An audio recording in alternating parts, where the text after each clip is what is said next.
그리스도의 풍성하신 은혜와 사랑이 늘 함께 하시길 바랍니다.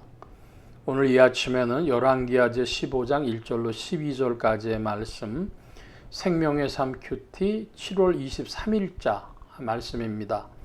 15장 1절 말씀 봅니다. 이스라엘 왕 여로보암 제27년에 유다왕 아마샤의 아들 아사랴가 왕이 되니 그가 왕이 될 때 나이가 16세라 예루살렘에서 52년간 다스리니라. 그의 어머니의 이름은 여골리아라 예루살렘 사람이더라. 아사랴가 그의 아버지 아마사의 모든 행위대로 여호와 보시기에 정직히 행하였으나 오직 산당은 제하지 아니하였으므로 백성이 여전히 그 산당에서 제사를 드리며 분향하였고 여호와께서 성을 치셨으므로 그가 죽는 날까지 나병 환자가 되어 별궁에 거하고 왕자 요담이 왕궁을 다스리며 그 땅의 백성을 치리하였더라. 아사랴의 남은 행적과 행한 모든 일은 유다왕 역대지략에 기록되지 아니하였느냐. 아사랴가 그의 조상들과 함께 잠에 다윗성에 그의 조상들과 함께 장사되고 그의 아들 요담이 대신하여 왕이 되니라. 먼저 1절로 7절까지의 말씀에 보면은 그 유다왕 아샤라와 그 아들 요담에 대하여 기록하고 있습니다. 그 아사랴는 예루살렘을 다스린 지가 굉장히 오랜 시간이 됩니다. 52년간 다스렸다 그럽니다. 그러니까 16세 왕이 돼가지고 52년간 다스리면서 그러면은 68세쯤 되는데 그 당시로서는 굉장히 오래 산 왕이 되는 것이죠. 그런데 그가 5절의 말씀에 보면은 그 하나님께서 이 왕을 치셔가지고 아사랴를 치셔가지고 나병 환자가 됐다 그래요. 그래서 요담이 그 왕궁을 다스리고 백성을 치리했기 때문에 51년이라 그러지만은 실제 자기가 직접 통치한 기간이 얼마인지는 확실하게 알 수 없습니다. 그러니까 나병 환자가 된 이후로는 살아있지만은 그 산 목숨이 붙어 있어 살아는 있는 것이지만은 정치적인 의미로 왕 노릇할 수 있는 것은 아니었던 것입니다. 우리가 알 수 있는 것은 이 아사랴가 한마디로 그 재위 기간 중에 갑자기 나병 환자가 되어진 것은 하나님 앞에 그의 교만 때문으로 우리가 이해할 수 있겠습니다. 그리고 이제 그 오래 살았지만은 그 오래 산다고 해서 그게 산 목숨이냐 이런 질문을 하죠. 인생들이 질문해야 될 것이 몇 가지 있습니다. 그게 뭐냐면 살아있으나 살아있는 것 같지 않은 목숨, 살았으나 죽은 목숨인 것과 같다. 그럴 때 사람들이 희망을 잃거나 혹은 또 의미가 없어서 사는 게 지옥이다 그런 표현도 하죠. 그래서 문제는 자기가 그 어떤 원인이 자기로부터 말미암는 것인지 아닌지 하는 좀 질문이 있어요. 여기 지금 아사랴는 가운데 왕이 나병이 들었다고 하는 것은 구약의 관점에서 보면은 하나님의 심판입니다.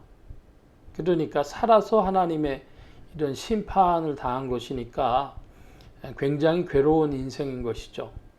그래서 왕으로 오래 산다고 50몇 년 통치한다고 해서 그게 좋을 것도 아니고 문제는 하나님 앞에서 어떠냐 그걸 질문해야 될 것이고 사람이 어떤 면에서 죽어야 될 때를 알고 죽는다면은 그러면 그것은 하나님 앞에서 믿음으로 행한 일로 찾아온 일이라고 하면 그것은 상급이 되겠죠. 사는다는 것이 무엇인지, 죽는다는 것이 무엇인지, 살아도 사는 것 같지 않은 것이 무엇이고, 사는 게 죽는 것이나 마찬가지고 사는 게 지옥이라는 게 무슨 뜻인지 그런 질문을 우리가 이 아사랴를 통하여서 묵상하게 되는 것입니다. 자, 8절 이하의 말씀입니다. 유다왕 아사랴의 제38년에 여로보암의 아들 스가랴가 사마리아에서 6돌 동안 이스라엘을 다스리며 그의 조상의 행위대로 여호와 보시기에 악을 행하여 이스라엘로 범죄하게 한 느밧의 아들 여로보암의 죄에서 떠나지 아니한지라. 야베스의 아들 살룸이 그를 반역하여 백성 앞에서 쳐 죽이고 대신하여 왕이 되니라.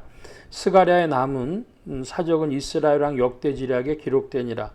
여호와께서 예후에게 말씀하여 이르시기를 네 자손이 4대 동안 이스라엘 왕이 있으리라 하신 그 말씀대로 과연 그렇게 되니라. 12절 이하의 말씀 보면은 오므리 왕조, 그 아합 왕조가 이제 제거되고 예후 왕조가 세워졌는데 예후 왕조도 4대 만에 바뀌어지는 것이죠. 그런데 그 4대 만에 바뀌어질 때에 그 마지막 왕이 되는 스가랴는 6개월밖에는 왕 노릇을 하지 못했습니다. 반역에 의해서 그가 죽음을 당하는데 10절에 보니까 살룸이라고 하는 자가 반역을 해서 백성 앞에 쳐 죽이고 대신 왕이 됐다. 그럽니다.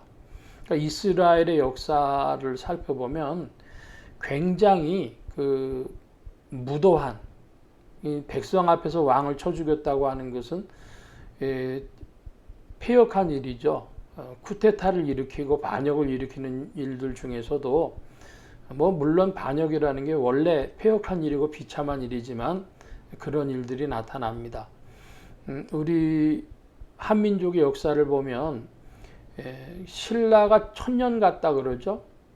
뭐 고구려 이제 신라는 통일왕국이었으니까 더 길었고 고려도 이제 400년 가까이, 그리고 조선도 500년이 넘고 뭐 이렇게 시간을 보내서 왕통이 내려온 것으로 보면 거기에 비해서 남유다 북이스라엘의 역사는 엄청나게 비참하다고도 할 수 있습니다. 끊임없이 반역의 연속인 것이죠. 그래서 이제 그 스가랴라고 하는 자가 6개월 만에 자기의 그 신하에 의해서 살룸에 의해서 반역에 의해서 죽임을 당하고 그리고 예후 왕조가 끝났다 하는 말씀이 열왕기하 15장 12절까지의 기록입니다. 하나님께서는 그 지도자들에 대해서 하나님의 경륜을 따라서 심판하시고 징계하시고 이렇게 행하시는데, 특별히 이 아사랴라고 하는 그 왕을 볼 때에 52년간 다스렸지만은 그러나 그 가운데 나병으로 인해 가지고 아들 요담이 다스리고 자기는 살아있지만은 그 뒷간에 있으면서 후원에 있으면서 산 목숨 살았지만 그게 산 것이 아닌 목숨으로 그렇게 산 것도 고통이었고, 왕이 되자마자 6개월 만에 반역에 의해서 처형당하는 이 스가랴도 우리가 그런 모습을 볼 수 있죠.